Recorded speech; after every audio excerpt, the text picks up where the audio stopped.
तस्मै श्री गुरवे नमः।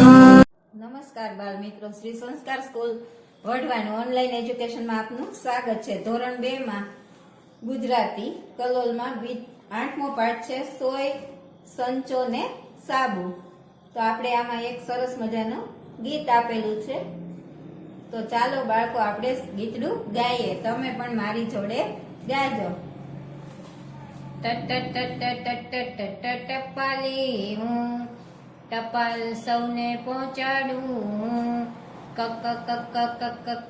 કાગળ વેચું, પોસ્ટકાર પર બીડિયા વેચું, સારા માઠા સંદેશાથી સુખડા વેચું, દુખડા વેચું, મની ઓર્ડર જો આવે કોઈનો રૂપિયા વેચું। ટપાલી હું કાગળ વેચું, રૂપિયા વેચું, ટપાલી હું। તો બાળકો, તમને આ ગીત ગાવાની મજા પડી ને? તમે આ ટપાલીને જોયો છે? હવે તો આપણે મોબાઈલમાં જ તે મેસેજ ને બધું થાય છે, કંઈ પણ કામ હોય તો આપણે મોબાઈલથી જ વાત કરી લઈએ છીએ, એટલે આ પોસ્ટકાર્ડનો ઉપયોગ ઓછો થાય છે અને ટપાલીઓ પણ ઓછા જોવા મળે છે। પણ તમે આવી રીતે પોસ્ટકાર્ડ લઈ અને તમે પણ લખતા શીખજો। અને કોઈ પણને આપણે કંઈ કામ હોય તો પહેલાના જમાના તો પોસ્ટકાર્ડથી જ વાતો થતી, અને એ 1 કે 2 દિવસે પોસ્ટકાર્ડ મળતું। તો તમને અહીંયા એક પત્ર આપેલો છે, એટલે આ પત્ર જે હોય એ કોણ વેચે છે? તો ટપાલી વેચે છે। તો એ બધાના ઘરે જઈ અને પહોંચાડી દે છે। પોસ્ટકાર્ડ લાવે, પછી પરબીડિયા એટલે કવર લાવે, સારા માઠા સંદેશાથી સુખડા વેચું, દુખડા વેચું। જે પણ કંઈ આવે એમાં સુખના સમાચાર હોય અને દુઃખના પણ હોય છે। ક્યારેક કંકોત્રી આવે તો એ તો સુખના સમાચાર થયા, અને કોઈનું મૃત્યુ થયું હોય ને આવા સમાચાર આવે તો એ દુખડા। એટલે આવી રીતે સુખ અને દુઃખ બધું ટપાલી વેચે છે, એવું એ કહે છે। પછી મની ઓર્ડર જો આવે કોઈનો રૂપિયા વેચું। મની ઓર્ડર એટલે કોઈ પૈસા મોકલાવે આપણને તો એ મની ઓર્ડરથી આવે છે, અને એ પણ ટપાલી લાવે છે। તો એ મની ઓર્ડર લાવે અને સાથે રૂપિયા પણ આપે છે। તો એ ટપાલી આવું બધું કામ કરતા હોય છે। તો તમે પોસ્ટ ઓફિસની મુલાકાત લઈ પોસ્ટકાર્ડ કેવું હોય છે એ બધું જોઈ લેજો, તમારા મિત્રને પોસ્ટકાર્ડ લખજો। તો કેવી રીતે લખાય એ અહીંયા આપણે જોઈએ। તો પત્ર વાંચો। આ છે બિલ્લી માસીને લખેલો, તો કે છે, પ્રિય બિલ્લી માસી, મજામાં હશો? અહીં દિલ્હીમાં ખીર ખાવાની હરીફાઈનું આયોજન થયું છે। તમે ખીર ખાવામાં અનેક ઇનામો જીત્યા છે, તેથી તમને તેમાં ભાગ લેવા માટે સહર્ષ આમંત્રણ છે। જો ઉપર શું લખવાનું? જેને આપણે લખતા હોય એનું નામ લખવાનું, એટલે લખેલું છે ને બિલ્લી માસી એમ। પછી એના સમાચાર, કેમ છો, મજામાં, ને એવી રીતે લખવાનું હોય। પછી શું કામ પત્ર લખ્યો છે તો એ લખવાનું હોય। તો આમાં તો હરીફાઈ છે ખીર ખાવાની, અને એમને આમંત્રણ આપ્યું છે। પછી નીચે જે લખતા હોય એનું નામ લખવાનું। તમે લખતા હોય તો તમારે તમારું નામ લખવાનું। તો નીચે લિખિતન કરી અને લખે કે આયોજકો ખીર ખાવ હરીફાઈ દિલ્હી, આ દિલ્હીથી લખેલો છે અને બિલ્લી માસીને આમંત્રણ આપેલું છે। તો પછી અહીંયા સાઈડમાં એડ્રેસનું ખાનું હોય, જેને આપણે પોસ્ટકાર્ડ લખતા હોય એમનું એડ્રેસ લખવું પડે। તો અહીંયા બિલ્લી માસીને આમંત્રણ આપ્યું છે એટલે લખ્યું છે બિલ્લી બેન મ્યાવ, મૂળ પોસ્ટ રસોઈઘર। ક્યાં હોય બિલાડી? રસોઈઘરમાં એમ। તાલુકો ઉંદરનગર, એનું શું ખોરાક છે? ઉંદરને પકડવાનો। પછી જિલ્લો ઘર, એટલે એ બધે ઘરે ઘર ફરતા હોય છે। પછી પિનકોડ નંબર આવે તો ચૂ ચૂ ચૂ ચૂ ચૂ ચૂ। તો આવી રીતે 6 આંકડાનો પિનકોડ નંબર આવતો હોય છે। તો આપણે પણ આવી રીતે એડ્રેસ લખતા શીખવાનું, ને પિનકોડ નંબર પણ આપણે અહીંયા લખવાનો। પિનકોડ નંબર હોય તો પત્ર જલ્દી પહોંચી જાય છે। તો તમે પણ આવી રીતે શીખજો, તમારા ભાઈબંધને લખજો, ઉનાળાનું વેકેશન કરવા આવું બધું આમંત્રણ આપજો। પછી ક્યારેક કંઈક રમતની હરીફાઈ રાખી હોય તો એમાં પણ આમંત્રણ આપવા આવી રીતે પત્ર લખી અને બોલાવી શકાય છે। તો તો બાળકો ગીત ગાવાની મજા આવી ને. હવે આપણે અહીંયા એક વાર્તા જોઈએ, એમાં પણ તમને ખૂબ જ મજા પડશે. એક હતી બિલ્લી, એને જવું તું દિલ્હી, પણ જવું કઈ રીતે? તો એણે તો બધા પ્રાણીઓને વાત કરી, રસ્તો બધાને વાત કરી, પછી એને રસ્તો જડ્યો. બિલ્લી ગઈ ખેડૂત પાસે. ખેડૂતભાઈ મારે થોડું કામ છે, મને થોડો કપાસ આપો ને. શું કીધું બિલાડીએ? બિલાડીને ક્યાં જવું તું? દિલ્હી જવું તું, પણ જવું કઈ રીતે? એટલે એને બધા પ્રાણી હોય એની મીટિંગ ભરી અને બધાની સલાહ લીધી કે મારે દિલ્હી જવું છે તો હું કઈ રીતે જાઉં. પછી એ ખેડૂત પાસે ગઈ અને એને શું માંગ્યું? એને એમની આગળ થોડો કપાસ માંગ્યો. તો ખેડૂત તો ખેતી કરે, અનાજ વાવે ને કપાસ પણ વાવે. કપાસ લઈ બિલ્લી આગળ ચાલી. હવે એમની આગળ કપાસ લઈ અને બિલ્લી પછી કોને આગળ જાય છે જુઓ તો. પછી જાય છે પિંજારા પાસે ગઈ. કહ્યું પિંજારાભાઈ મારે થોડું કામ છે, મને આ કપાસ પીંજી આપો ને. પિંજારો હોય શું કામ કરતો હોય છે? રૂ પીંજવાનું કામ કરે છે ને, એટલે એની આગળ રૂ પીંજાવે છે. પિંજારો રૂ પીંજે, ગાદલા તથા રજાઈ બનાવે. પિંજારાએ કપાસ પીંજી આપ્યો. બિલ્લી ત્યાંથી પછી આગળ ચાલી ગઈ વણકર પાસે. વણકરભાઈ મારે થોડુંક કામ છે, મને આ રૂમાંથી કાપડ વણી આપો ને. તો વણકરભાઈએ કાપડ વણી આપ્યું. પછી બિલ્લીને વણકરે કાપડ વણી આપ્યું. પછી બિલ્લી આગળ ચાલી ગઈ દરજી પાસે. દરજીભાઈ મારે થોડું કામ છે, મને આ કાપડમાંથી કપડાં સીવી આપો ને. તો દરજીભાઈએ કપડાં સીવે છે. બિલ્લીનું માપ લઈ અને કપડાં સીવી આપ્યા. બિલ્લીબાઈ તો ચાલ્યા આગળ. તો તમને આમાંથી ખ્યાલ આવે છે ને કઈ રીતે રૂમાંથી કાપડ બન્યું, કેવી રીતે કાપડ વણાયું, એ બધું તમને ખ્યાલ આવે છે. પછી દરજી કપડાં સીવે છે. પછી ત્યાંથી પહોંચ્યા ધોબીને ત્યાં. ધોબીભાઈ મારે થોડું કામ છે, મને આ 2 કપડાં ધોઈને ઇસ્ત્રી કરી આપો ને. તો ધોબી કપડાં ધોવે અને ઇસ્ત્રી પણ કરે. ધોબીએ કપડાં ધોઈને ઇસ્ત્રી કરી આપી. બિલ્લી ત્યાંથી આગળ ચાલી ગઈ મોચીને ત્યાં. મોચીભાઈ મારે થોડું કામ છે, મને ચપ્પલ સીવી આપો ને. મોચીભાઈ ચામડામાંથી ચપ્પલ બૂટ બનાવે. મોચીએ બિલ્લીને ચપ્પલ બનાવી આપ્યા. બિલ્લી ત્યાંથી આગળ ચાલી ગઈ સુથારને ત્યાં. સુથારભાઈ મારે થોડું કામ છે, મને એક લાકડાની ગાડી બનાવી આપો ને. તો સુથારભાઈ શું કામ કરે? એ તો લાકડાનું કામ કરતા હોય ને.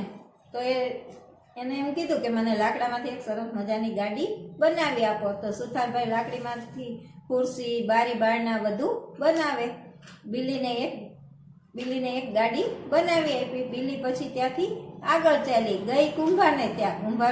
કુંભારભાઈ મારે થોડું કામ છે, મને એક નાનો ઘડો આપો ને. કુંભારભાઈને ત્યાં જઈને શું કીધું કે મને એક ઘડો.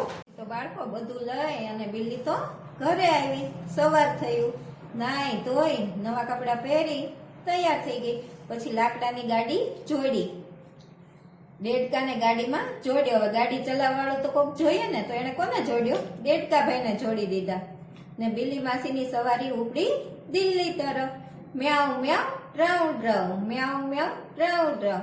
બિલ્લી બોલે મ્યાઉ મ્યાઉ અને દેડકાભાઈ બોલતા જાય ડ્રાઉ ડ્રાઉ. આવી રીતે એમની સવારી ઉપડી. તો બિલ્લી બેનને ગાડી બનાવવા અને કપડાને બધું તૈયારી કરવામાં કેટલા બધા કારીગરો આગળ ફરવું પડ્યું, તમને ખ્યાલ છે ને. પેલા ખેડૂત આગળથી કપાસ લીધો, પછી વણકર પિંજરા આગળ પીંજાવ્યો, પછી વણકર આગળ કાપડ વણાવ્યું, પછી દરજીભાઈ આગળ ગઈ સીવડાવ્યા કપડા, પછી ધોબી આગળ ધોવડાવીને ઇસ્ત્રી કરી, પછી ચપ્પલ બનાવડાવ્યા, સુથારભાઈ આગળ ગાડી બનાવી. આવું બધું કર્યું ને. તો તમે કયા કારીગરો શું કામ કરતા હોય છે એ તમને આમાં જાણવા મળ્યું. હવે આપણે વાતચીત જોઈએ. બિલ્લી માસી કોની પાસે ગઈ? તો આમાં તમને ખબર છે ને, ખેડૂત, પિંજારા, વણકર, દરજી, મોચી, આ બધા પાસે બિલ્લી ગઈ હતી. પછી બિલ્લી કુંભાર પાસે શા માટે ગઈ? તો બિલ્લીને કુંભાર પાસેથી શું લેવું હતું? માટીનો ઘડો લેવો હતો, એટલે તે કુંભાર પાસે ગઈ. બિલ્લીની ગાડીના પૈડામાં પંચર થયું છે, તો ક્યાં જશે? તો એ કોની આગળ જાય? પંચરવાળા પાસે. હવે બિલ્લી માસીને ચવાણું ખાવું છે, તે ખરીદવા કોની પાસે જશે? ચવાણાની દુકાન ક્યાં હોય? એ કોણ વેચતું હોય? તો કંદોઈ છે એ વેચતા હોય છે, તો એની પાસે જશે. બિલ્લીને ટપાલનો જવાબ લખવો છે કે પેન ખરીદવા કઈ દુકાને જશે? તો એ સ્ટેશનરીની દુકાને જશે. તમે પણ પેન્સિલ ને પેન ને બધું લેવા જાઓ છો ને, નોટબુક્સ ને બધું. હવે બાળકો, અહીંયા તમને બધા ચિત્ર આપેલા છે. એમાં તમારે શોધવાનું છે કે પહેલા શું થાય. ચિત્રને ઉદાહરણ મુજબ નંબર આપો. જો તમે કાપડ હોય એમાંથી તમારે કપડાં સીવડાવવા હોય તો પહેલા એને શું કરવું પડે એ તમારે જોવાનું છે. તો અહીંયા તમને શું શું કરવું પડે એ તમને ચિત્રમાં બતાવ્યું છે અને નંબર પણ બતાવ્યો છે. પહેલા ચિત્રમાં કાપડ આપ્યું છે, પછી બીજા ચિત્રમાં શું કર્યું છે? તો એનું માપ લઈ અને કટિંગ કરવું પડે. પછી ત્રીજા ચિત્રમાં કાપડ કટિંગ થઈ ગયું છે અને ચોથું ચિત્ર છે એમાં દરજીભાઈ કાપડ સીવે છે અને કપડાં બનાવી આપે છે. હવે નીચેનું જોશો તો કપડાં ધોવા હોય તો પહેલા શું કરવું પડે? તો પહેલા તો આપણે પહેર્યા હોય, પછી બીજે ફ્રોક કાઢીએ એ ચિત્ર આપ્યું છે અને ત્રીજું છે એ મમ્મી ધોવે છે અને ચોથું છે એ દોરીએ સૂકવી દે છે. બરાબર ને? હવે નીચે શું આપ્યું છે? સુથારભાઈનું. તો સુથારભાઈ કઈ રીતે ગાડી તૈયાર કરે છે? તો તમે જોશો તો પેલું ચિત્ર લાકડાનું છે. પહેલા લાકડા લેવા પડે છે. લાકડાને પછી શું કરવું પડે? એને ઘસી અને રંધો મારી અને સરસ મજાના પોલિશ કરી નાખે છે. અને પછી ત્રીજું ચિત્ર આપ્યું છે એમાં ગાડી તૈયાર થવા આવી રહી છે, એક ખીલી મારી અને બનાવે છે. અને ચોથું ચિત્ર છે એમાં ગાડી તૈયાર થઈ ગઈ છે. હવે તમે નીચે જુઓ, એ કુંભારભાઈનું છે. તો પહેલા શું કરવું પડે? માટલું બનાવી. તો પહેલા માટીનો ઢગલો દેખાય છે ને, એના 1 નંબર આપવાનો. પહેલા માટી લેવાની, પછી કુંભારભાઈ માટીને પાણીને બધું નાખી અને એકદમ મિક્સ કરે છે અને એને બીજો નંબર. ને ત્રીજું છે એ પછી ચાકડા પર ચાકડો ફેરવી અને માટલા તૈયાર કરે છે. પછી ચોથું ચિત્ર છે એમાં માટલા તમને તૈયાર દેખાય છે. તો આવી રીતે તે માટલા બનાવે છે. તો તમને હવે ખ્યાલ આવી ગયો હશે કે કઈ પણ વસ્તુ કરવું હોય તો કઈ કઈ રીતે કરવું પડે. તો તમે આવી રીતે નંબર આપી દેજો.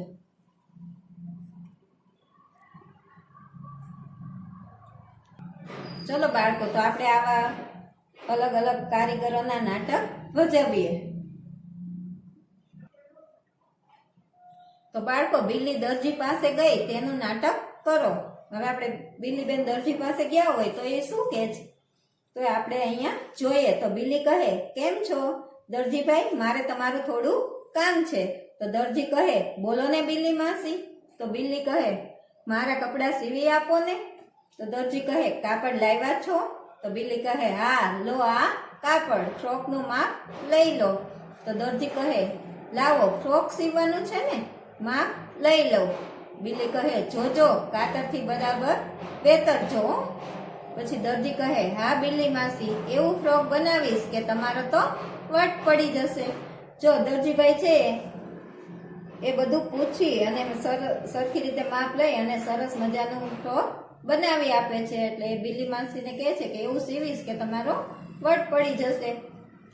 હવે કહે છે, બિલ્લી ધોબી પાસે ગઈ તેનું નાટક કરો. હવે બિલ્લી ધોબી પાસે ગઈ હોય તો એ શું નાટક કરે? પછી બિલ્લી સુથાર પાસે ગઈ તો એની સાથે સંવાદ કરી અને નાટક આપણે ભજવવાના છે. તો તમે સ્કૂલે આવો ત્યારે આપણે આ બધા નાટકો તૈયાર કરીશું. તમે તમારા ભાઈ બહેન કેવા હોય એની સાથે બોલી અને નાટક તૈયાર કરજો. એટલે તમને આવું બોલવાની મજા પડશે કે ક્યાં કારીગર આગળ જઈએ તો એને આગળ શું કહેવાય. ધોબી આગળ જાઓ તો એને કપડાં ધોવાનું કહેવાનું હોય. પછી સુથાર પાસે જાઓ તો તમારે કંઈક ફર્નિચર બનાવડાવવાનું હોય એની વાત કરવાની હોય. કુંભાર પાસે જાઓ તો માટલા અથવા તાવડી છે, પૈસા ભેગા કરવા માટે ગલ્લા બનાવે તો એની પાસે જાઓ તો એવું બધા નાટક કરવાનું હોય છે.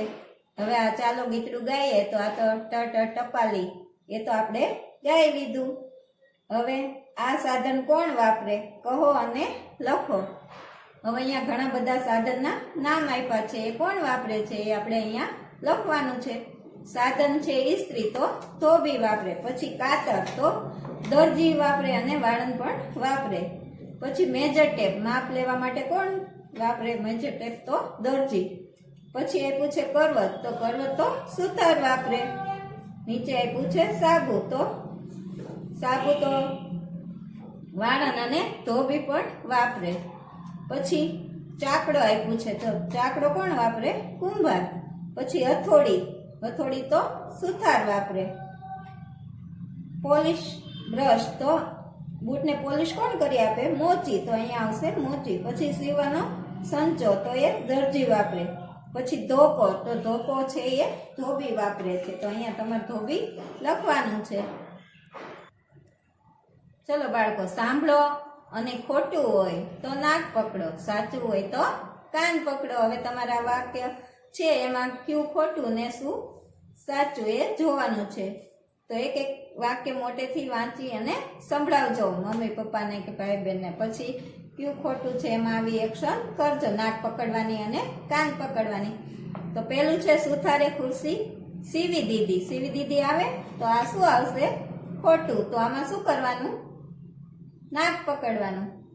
પછી દરજીએ બિલ્લી માસીને કપાસ આપ્યો, તો શું આવશે? ખોટું આવશે. આ પણ તો પણ નાક પકડવાનું. પછી વણકરે બિલ્લીને કાપડ વણી આપ્યું, તો વણકર કાપડ વણે છે એટલે એ સાચું આવશે. તો શું કરવાનું? કાન પકડવાનું. બિલ્લી ઓલા મોચીભાઈ ચપ્પલ સીવી આપે, તો એ પણ સાચું, તો પણ એમાં કાન પકડો. પછી કુંભારે બિલ્લી માસીને ઘડો આપ્યો, દડો આપ્યો એવું છે, તો એ ખોટું આવે ને. સાચું શું હોય? ઘડો. તો આ પણ વાક્ય ખોટું આવશે, તો એમાં પણ નાક પકડવાનું. પછી પિંજરો માટી ગુંદી અને માટલા બનાવે, તો એ પણ ખોટું, તો ત્યાં પણ નાક પકડો. પછી સાતમું છે ધોબીએ બિલ્લીને કપડાં ધોઈ આપ્યા, તો એ પણ સાચું આવશે. આઠમું છે બિલ્લીએ ગાડી સાથે કૂતરાને જોડ્યો, તો કૂતરા નહોતો જોડ્યો, દેડકાને, તો આ વાક્ય આવશે ખોટું. તો આમાં શું કરવાનું? નાક પકડવાનું. પછી નવમું છે કુંભાર માટીના વાસણ બનાવે, તો એમાં સાચું આવે, તો કાન પકડો. પછી બિલ્લીબાઈની સવારી દિલ્હી તરફ ઉપડી, એ પણ સાચું છે, તો તમારે કાન પકડવાનો. તો તમે આવી એક્શન કરજો, અભિનય કરજો. પછી બિલ્લી માસીને આવું કોણ કહી શકે તે લખો. જો આ વાક્ય કોણ બોલે છે એ તમારે કહેવાનું છે. તો લો આ સિવાય ગયું તમારું ફ્રોક, આવું કોણે કીધું હશે? તો અહીંયા આવશે દરજી. પછી બીજું છે લાવો 5 રૂપિયા, લો આ તમારો ઘડો, આવું કોણ બોલશે? ઘડો કોણ આપે? તો અહીંયા કુંભાર આવશે. ત્રીજું છે આ ચમકતા ચપ્પલ લઈ લો, તો ચપ્પલ કોણ બનાવે? મોચી, તો અહીંયા મોચી લખવાનું. ચોથું છે આ લો તમારું ઇસ્ત્રી ટાઈટ ફ્રોક, આવું કોણ કરી આપશે? ધોબી, તો અહીંયા ધોબી લખો. પાંચમું પિંજારો ગયો પિંજાઈ ગયો કપાસ, લો આ ધોળો ધોળો ઢગલો, આવું કોણ કરશે? પિંજારો, તો અહીંયા પિંજારો લખજો. પછી ગાડી સારા લાકડામાંથી બનાવી છે, 500 રૂપિયા થશે હો, આવું કોણ કે છે? સુથાર, તો અહીંયા સુથાર લખો. આજે જ ખેતરમાંથી કપાસ કાઢ્યો છે, કપાસને વાવવાનું કાઢવાનું કામ કોણ કરે? ખેડૂતભાઈ, તો અહીંયા ખેડૂત તમારે લખવાનું છે. તો બાળકો તમને તો હવે કયા કારીગર શું કામ કરે તમને આવડી ગયું, તો અહીંયા તમે બધો કારીગરોના નામ લખજો.